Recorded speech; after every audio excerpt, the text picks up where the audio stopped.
안녕하세요. 변호사 안기옥입니다. 최근에 초고령화가 급속도로 진행되다 보니 노인 중에서 인지력이 떨어지는 분들에 대한 성년 후견 신청을 하는 경우가 많습니다. 후견 신청에 대해서 궁금해하시는 분을 위해서 요건을 쉽게 설명해드립니다. 구독, 좋아요, 알림 설정 부탁드립니다. 우리 민법은 성년 후견과 한정 후견을 구별하여 개시 요건, 청구권자, 절차와 효과를 개별적으로 정하고 있습니다. 민법 제9조 제1항에서 성년 후견은 질병, 장애, 노령, 그 밖의 사유로 인한 정신적 제약으로 사무를 처리할 능력이 지속적으로 결여된 사람에 대하여 개시된다고 정해놓았습니다. 민법 제12조 제1항에서 한정 후견은 질병, 장애, 노령, 그 밖의 사유로 인한 정신적 제약으로 사무를 처리할 능력이 부족한 사람에 대하여 개시된다고 정해놓았습니다. 성년 후견과 한정 후견의 요건 중에서 질병, 장애, 노령, 그 밖의 사유로 인한 정신적 제약 부분은 같습니다. 차이는 사무처리 능력의 지속적 결여 인지와 사무처리 능력의 부족인데, 이는 정도의 차이에 지나지 않아서 둘 사이의 구별이 명확한 것은 아니어서 판사가 제출된 증거자료와 의사의 진단소견들을 토대로 결정하게 됩니다. 성년 후견과 한정 후견의 청구권자는 본인,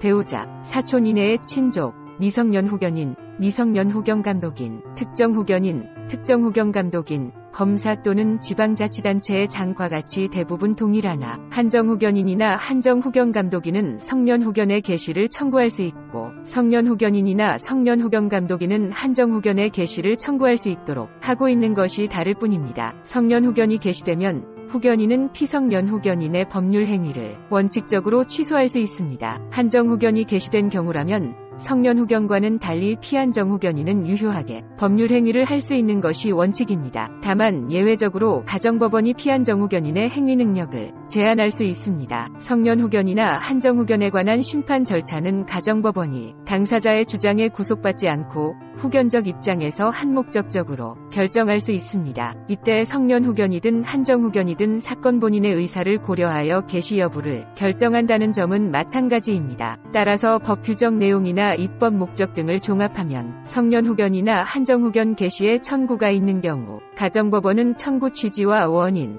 본인의 의사, 성년 후견 제도와 한정 후견 제도의 목적 등을 고려하여 어느 쪽에 보호를 주는 것이 적절한지를 결정하고 그에 따라 필요하다고 판단하는 절차를 결정하게 됩니다. 따라서 한정 후견의 개시를 청구한 사건에서 의사의 감정 결과 등에 비추어 볼 때 성년 후견 개시의 요건을 충족하고 본인도 성년 후견의 개시를 희망한다면 법원이 성년 후견을 개시할 수 있고, 반대로 성년 후견 개시를 청구하고 있더라도 필요하다면 한정 후견을 개시할 수 있다는 것이 대법원 판례의 견해입니다. 또한 가정법원은 성년 후견 개시 또는 한정 후견 개시의 심판을 할 경우에는 피성년 후견인이 될 사람이나 피한정 후견인이 될 사람의 정신상태에 관하여 의사에게 감정을 시켜야 합니다. 다만 피성년 후견인이 될 사람이나 피한정 후견인이 될 사람의 정신상태를 판단할 만한 다른 충분한 자료가 있는 경우에는 그러하지 아니하다 라고 정하고 있습니다. 이 규정의 의미는 의사의 감정에 따라 정신적 제약으로 사무를 처리할 능력이 부족하거나 지속적으로 결여되었는지를 결정하라는 것이 아니라 의학상으로 본 정신능력을 기초로 하여 성년 후견이나 한정 후견의 개시 요건이 충족되었는지 여부를 결정하라는 것입니다. 따라서 피성년 후견인이나 피한정 후견인이 될 사람의 정신상태를 판단할 만한 다른 충분한 자료가 있는 경우, 예컨대 피성년 후견인이나 피한정 후견인이 의식이 불명인 경우에는 굳이 정신능력을 감정할 필요가 없는 것이지요. 이때는 가정법원은 의사의 감정이 없더라도 성년 후견이나 한정 후견을 개시할 수 있습니다. 최근에 나온 판례 중에서 신청인은 성년 후견 신청을 하였으나 법원에서 한정 후견 결정을 한 사례를 소개합니다. 사건 본인,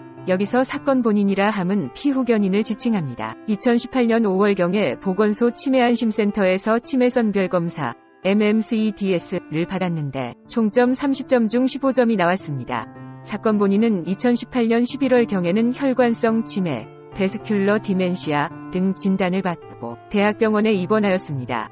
사건 본인은 2019년 12월경에는 요양병원에서 간이정신상태검사 KMMS를 받았는데 총점 30점 중 13점이 나왔습니다. 제1심 법원의 가사조사관은 사건 본인에 대해 장소와 사람에 관한 진압력이 양호한 편이나 시간 진압력이 다소 저하된 상태로 보인다는 의견을 제시하였습니다. 청구인은 사건 본인의 사무처리 능력이 지속적으로 결여되어 있으므로 성년 후견을 개시해야 한다고 주장하였지만 법원에서는 사건 본인의 남은 능력을 고려하면 사건 본인의 사무처리 능력이 부족한 것을 넘어 지속적으로 결여되었다고 보기 어렵다.